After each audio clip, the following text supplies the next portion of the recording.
सो good morning doctors. Nagarjun naturo care से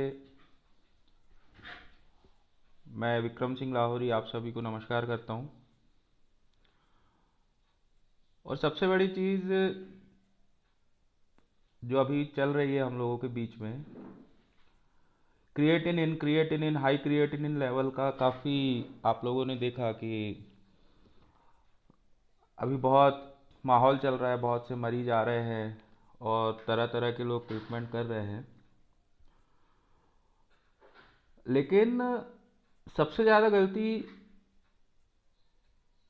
यहाँ से होती है कि हम क्रिएटिनिन की बात आती है और सीधे किडनी को टारगेट करने लगते हैं। अब आप बोलेंगे कि सर सबसे पहले आप गलतियों की बात क्यों करते हैं? क्योंकि इन द इलेक्ट्रोपैथी प्रैक्टिस हम सबसे पहले उस चीज़ पे जाते हैं जो बिल्कुल बेसिक नॉलेज की चीज़ होती है और अंदरूनी चीज़ों को हम किसी भी तरीके से देखना और समझना नहीं चाहते। तो सबसे पहली बात तो हमको ये समझना पड़ेगा क्रिएटिनिन एक्चुअल में है क्या और वो बॉडी में क्यों बढ़ता है। तो दो चीज़ें हैं, या तो आपका क्रिएटिनिन लेवल बढ़ता रहे बढ़ता रहे बनता रहे बढ़ता रहे और उसके बाद में आप उसको किडनी रेमेडीज दे दे के सिर्फ बॉडी से आप पास आउट कराते रहे। आप किडनी रेमेडीज देंगे और क्रिएटिनिन आउट होते रहेगा, कुछ दिनों तक आपको अच्छे रिजल्ट मिलेंगे आप खुश हो जाएंगे कि जो किडनी की मेडिसिन मैंने दी थी उसको देने से सर जो सीरम क्रिएटिनिन लेवल है वो डाउन हो गया, मैं सक्सेस हो गया और मुझे काफ़ी अच्छे रिजल्ट मिले। लेकिन मैं आप लोगों को ये चीज़ बताना चाहता हूँ कि सीरम क्रिएटिनिन जो बन रहा है, जो ब्लड स्ट्रीम में आ रहा है, अगर उस प्रक्रिया को हम कम कर दें तो बॉडी में वैसे ही क्रिएटिनिन जो है वो बनना अगर कम हो जाएगा तो किडनी पर प्रेशर कम पड़ेगा, भले ही आपकी किडनी स्वस्थ हो या अस्वस्थ हो, चाहे आप किडनी की डिसीज से सफ़र कर रहे हैं या नहीं कर रहे हैं। लेकिन उस क्रिएटिन बनने की जो प्रक्रिया है उस प्रक्रिया को हमें क्या है मेंटेन करना पड़ेगा। और जब तक हम उसको मेंटेन नहीं करेंगे तब तक ये क्रिएटिन बनते रहेगा। जैसा कि रीनल स्टोन में मैंने कई बार बताया कि रीनल स्टोन बनते रहेगा, वो बनते रहेगा, आप निकालते रहेंगे। तो पहली चीज़ ये आती है कि भाई क्रिएटिनिन एक्चुअल में है क्या और वो कैसे बनता है। इस बात को जिस दिन हमने समझ लिया तो हम किडनी रेमेडी के साथ में ऐसी बहुत सारी चीज़ें हैं कि हमें इस क्रिएटिनिन लेवल को हम मेंटेन करके चल सकते हैं और बॉडी में क्रिएटिनिन बनने की जो प्रक्रिया है उसको कंट्रोल कर सकते हैं। तो सबसे पहले जब बात आती है तो इस बात में हमने ये देखा कि भाई क्रिएटिनिन एक्चुअल में है क्या। तो क्रिएटिनिन आप देख रहे हो, creatinine is vast product that come through muscles of the body. The level of creatinine depends on age, gender, race and body size. और ये बात बिल्कुल सही है कि एक नॉर्मल व्यक्ति के भी ब्लड में क्रिएटिनिन पाया जाता है।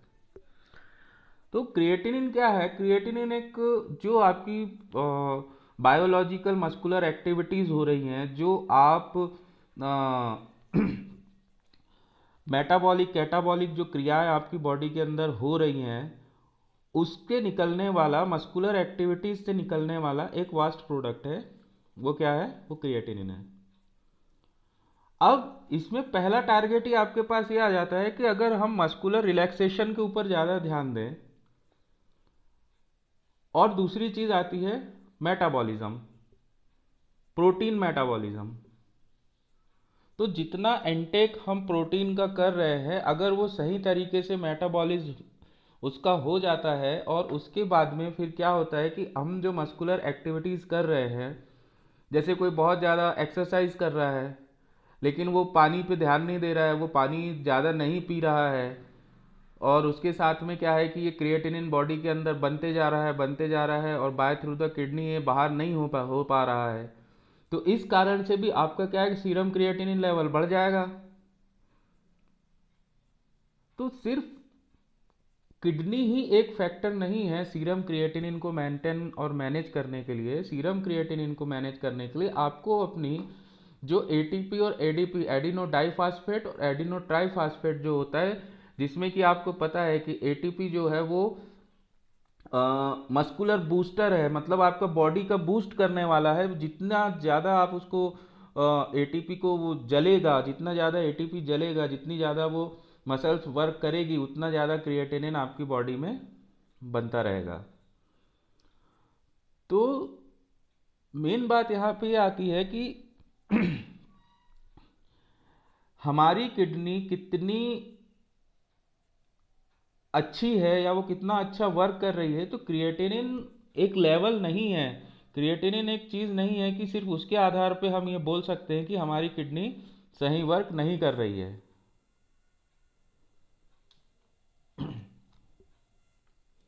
अब यहाँ पर जो इंट्रोडक्टरी नॉर्मल बातें आती है जिसके आधार पे हम लोग ट्रीटमेंट कर देते हैं, तो उसमें आपने देखा है कि क्या होता है कि भाई क्या कॉज है कि बॉडी के अंदर जो है आपका क्रिएटिनिन लेवल बढ़ रहा है। तो आप देख रहे हो उसमें कि भाई अगर किडनी डैमेज हो चुकी हो या फिर किडनी किसी प्रकार की कोई डिसीज़ हो या किडनी में ब्लड सप्लाई सही नहीं हो पा रहा हो, उसका फेलियर हो गया हो, और इसके साथ ही साथ में अगर आपकी जो मस्कुलर एक्टिविटीज़ है, देखिए हाई प्रोटीन डाइट और कम प्रोटीन डाइट, इसमें भी दो चीज़ है कि प्रोटीन नहीं मिलेगा तो आपकी मसल्स स्ट्रांग नहीं रहेंगी।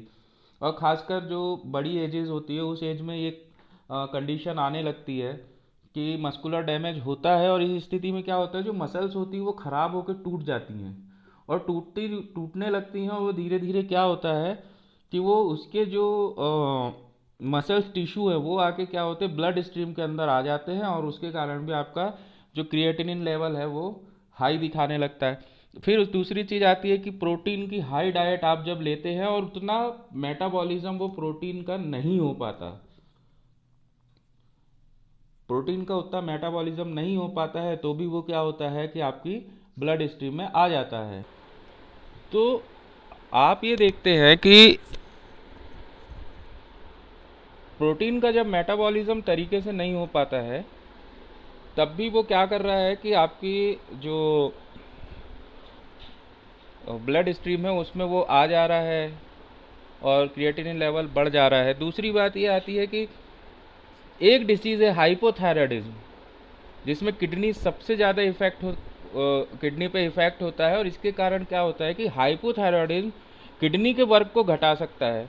तो इस स्थिति में क्या होता है कि अगर आप के भले ही सीरम क्रिएटिनिन में क्रिएटिन नॉर्मल रेंज में बन रहा हो, लेकिन अगर वो किडनी के द्वारा फिल्टर नहीं होता है तो उस कंडीशन में भी ये धीरे धीरे धीरे धीरे इसका लेवल हाई हो जाता है। तो यहाँ पे एक की पॉइंट आपको और मिलता है कि भाई अगर सीरम क्रिएटिनिन की बात हम कर रहे हैं और उसका अगर हमको ट्रीटमेंट करना है तो एक बार हमको पेशेंट के थायराइड के जो फंक्शनिंग है उस फंक्शनिंग पे भी हमें ध्यान रखना ज़रूरी होता है कि सीरम क्रिएटिनिन पे थायराइडिज्म का, खासकर हाइपोथायराइडिज्म का कितना बड़ा प्रभाव है, ये एक लाइन आपको बताती है। इसके बाद में क्रिएटिनिन कैसे कम होगा, ये बॉडी में बनना कैसे कम होगा, तो इसके लिए मैं आपको एक सबसे बड़ा की पॉइंट बताना चाहता हूँ। कोई बहुत बड़ी बात नहीं है, बहुत ज़्यादा आपको फिजियोलॉजी और पैथोफिजियोलॉजी में नहीं ले जाना चाहता मैं। हम जो बात कर रहे हैं प्रैक्टिस ऑफ मेडिसिन की बात कर रहे हैं, अपने प्रैक्टिस को सुधारने की, टेबल प्रैक्टिस को सुधारने की बात कर रहे हैं। तो यहाँ पे जो सबसे बड़े आपका की पॉइंट आ रहा है वो की पॉइंट ये आ रहा है कि मसल्स वर्क को कम करना, जो कि मैंने पहले बोल चुका है। मसल्स वर्क को कम करना, भरपूर नींद लेना, और अपनी बॉडी को जितना रिलैक्सेशन हम दे सकते हैं उतना रिलैक्सेशन देना। भाई अगर आप जिम जॉइनर हो, अगर आप जिम कर रहे हैं तो जितनी मात्रा में आप प्रोटीन जला रहे हैं उतनी मात्रा में आपको कम से कम हफ्ते में अगर आप 4 दिन जिम कर रहे हैं, 5 दिन जिम कर रहे हैं, तो 2 दिन आपको क्या है अपनी बॉडी को कंप्लीट रिलैक्स देना है। उस 2 दिन आपको लिक्विड डाइट लेना है, और साथ ही साथ में अपने जो वाटर बैलेंसिंग है उस बैलेंसिंग का पूरा ध्यान रखना है, ताकि ये जो क्रिएटिनिन इतना ज़्यादा बढ़ रहा है वो क्या हो, वो बाय थ्रू द किडनी बाहर आ सके। अब यहाँ पे की पॉइंट्स आ गया आपका, पहला मसल्स वर्क को कम करना, दूसरा आ गया नींद लेना, और तीसरा आ गया बॉडी रिलैक्सेशन। इससे ये होता है कि इससे क्रिएटिनिन बनने की गति धीमी हो जाती है, धीमी हो जाती है। साथ ही साथ में जो व्यक्ति ज़्यादा पेन किलर लेता है, जो ज़्यादा स्टेरॉइड ले रहा है, या जो व्यक्ति डायबिटीज़ का क्रॉनिक मरीज है, उसके अंदर भी ये किडनी के जो वर्किंग्स हैं ये कमज़ोर हो जाते हैं, जिसके कारण कि एक्सिस जो क्रिएटिनिन है वो बाहर नहीं निकल पाता। लेकिन ये है सिर्फ पार्ट फर्स्ट। इट मीन्स कि ये आपकी प्राइमरी लेवल है कि हमने किडनी की बात करी कि किडनी के जो फंक्शंस हैं वो फंक्शन कम हो गए हैं, इसलिए क्रिएटिनिन लेवल बढ़ रहा है। लेकिन यहाँ पे दो चीज़ें आती हैं, एक प्रोटीन मेटाबॉलिज्म और दूसरी जो आती है कि क्रिएटिनिन बनने की प्रक्रिया क्या है, उस प्रक्रिया को समझना। अगर उस प्रक्रिया को हम मेंटेन कर देते हैं तो किडनी अगर आपकी बीमार भी है, अगर किडनी के फंक्शन कम भी हैं लेकिन क्रिएटिनिन का लेवल नहीं बढ़ेगा बॉडी के अंदर, इस चीज़ पे ध्यान रखना हमको सबसे ज़्यादा ज़रूरी है। और ये जो की पॉइंट है, यही की पॉइंट आपको आने वाला जो किडनी और क्रिएटिनिन के लिए आप जो भी कॉम्बिनेशन बनाएंगे, ये की पॉइंट उसमें बहुत काम आएगा। और इसीलिए मैं आपको बता रहा हूँ, बाद में आप ये ना बोलें कि विक्रम सर आपने बताया नहीं था। तो अब यहाँ पर हम थोड़ा सा ये समझ लेते हैं कि भाई बात क्या होती है। तो थोड़ी सी मैं नकल मार लेता हूँ आप लोगों को अच्छे समझाने के लिए।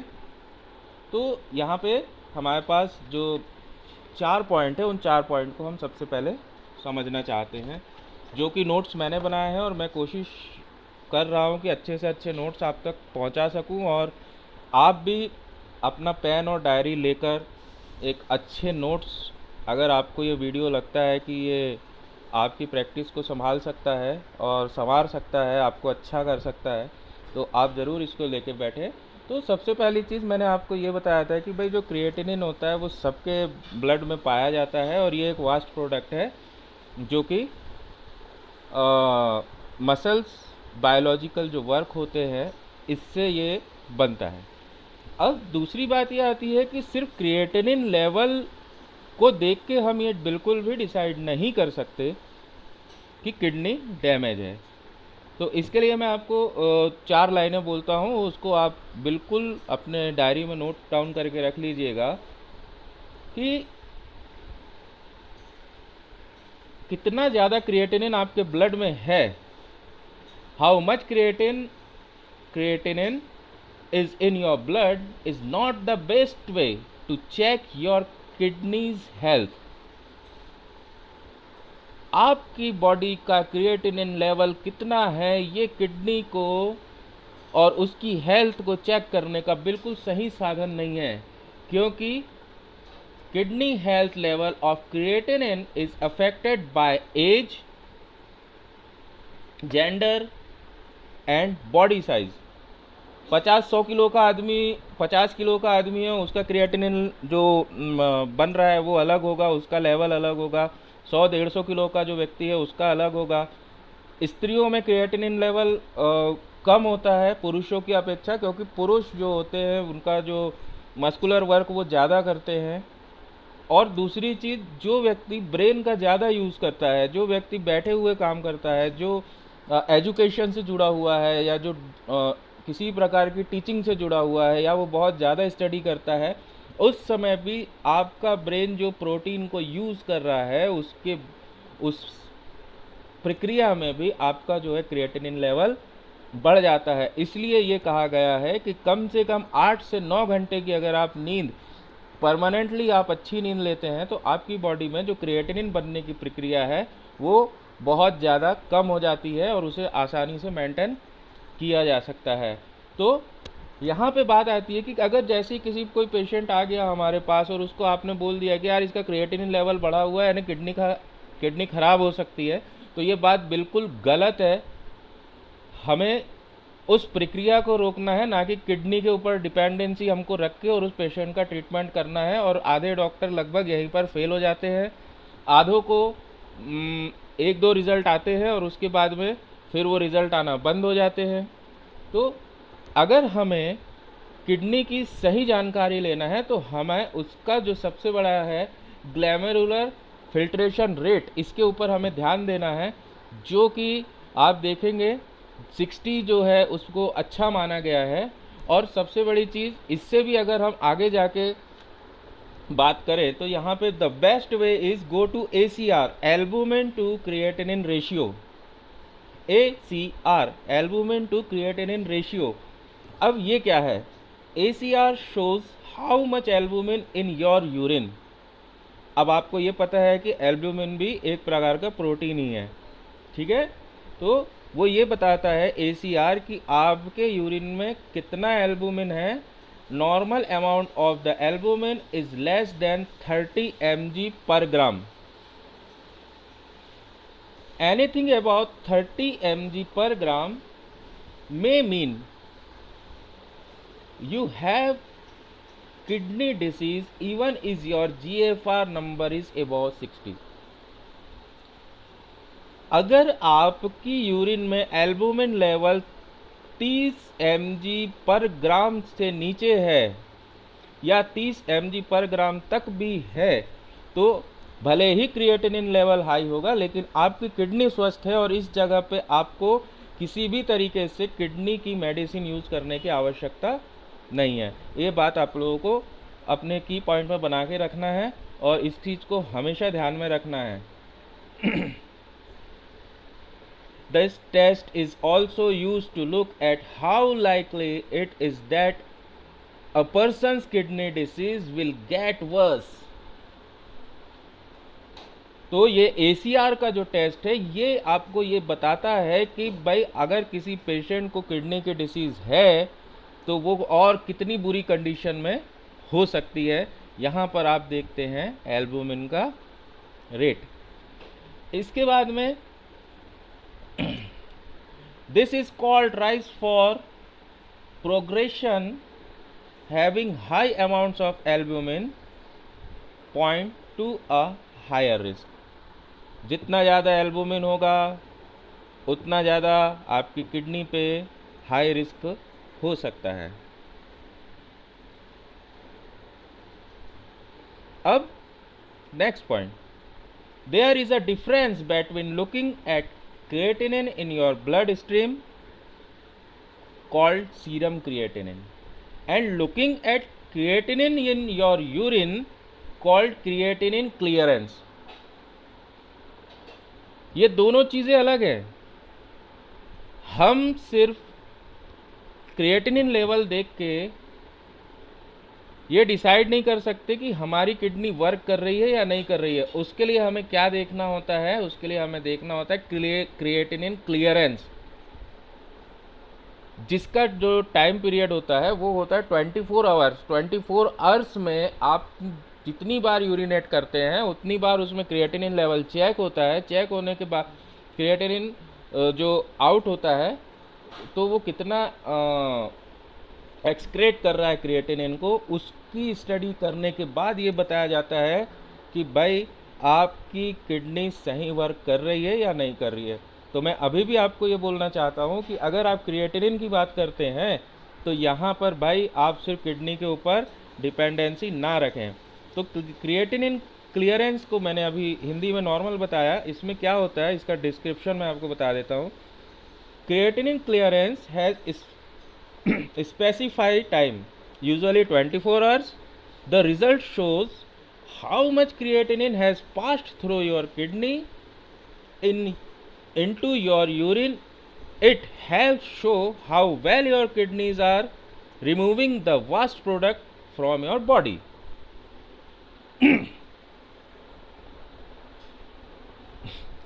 तो हम यहाँ गलती करते हैं ना, हमने सिर्फ क्रिएटिनिन लेवल को देखा और किडनी को बीमार मान लिया। क्रिएटिनिन का पेशेंट आया और हमने उठा के किडनी रेमेडी दे दी, इसको जितनी जल्दी आउट करना है कर दीजिए, S6 C6 आपने दे दिया और आपका काम खत्म हो गया। कुछ लोग अदर मेडिसिन यूज़ करते हैं, लेकिन एक परफेक्ट कॉम्बिनेशन बनाने के लिए अगर हम किडनी पे कंसंट्रेट कर रहे हैं तो उसके बाद हमें और दूसरी चीज़ों की भी ज़रूरत है। अब वो दूसरी चीज़ें क्या है वो मैं आपको बताता हूँ। नकल मार लूँ। देखिए जी भाई, नकल मार के भी अगर आप परीक्षा में पास होते हैं ना, तो भी कुछ तो नॉलेज रह जाता है, मार्क्स भी अच्छे आते हैं। तो कोई भी ये नहीं देखता कि आपने परसेंटेज कैसे लाए हैं, वो मार्क्स पे डिपेंड करता है। अगर नकल मारने से आप सही रास्ते पे जा रहे हैं तो थोड़ी बहुत नकल चलती है, बोलना नहीं, बताया नहीं था। तो अब जो दूसरा लेवल यहाँ पे आ रहा है, creatinine is synthesized primarily in the liver. लो जी, आगे आपका liver. Creatinine is synthesized primarily in the liver. Creatinine का फर्स्ट प्रोडक्ट है जो मसल के अंदर जाने के बाद में, और जब वो एटीपी टूटती है उसके टूटने के बाद में वो क्रिएटिनिन बन के वास्ट मटेरियल जो है वो ब्लड स्ट्रीम पे आता है। अब creatinine itself the produced via the biological system involving creatine, जो कि मैंने अभी आपको बताया, and phosphocreatine which is used by the skeletal muscles, point to be noted, and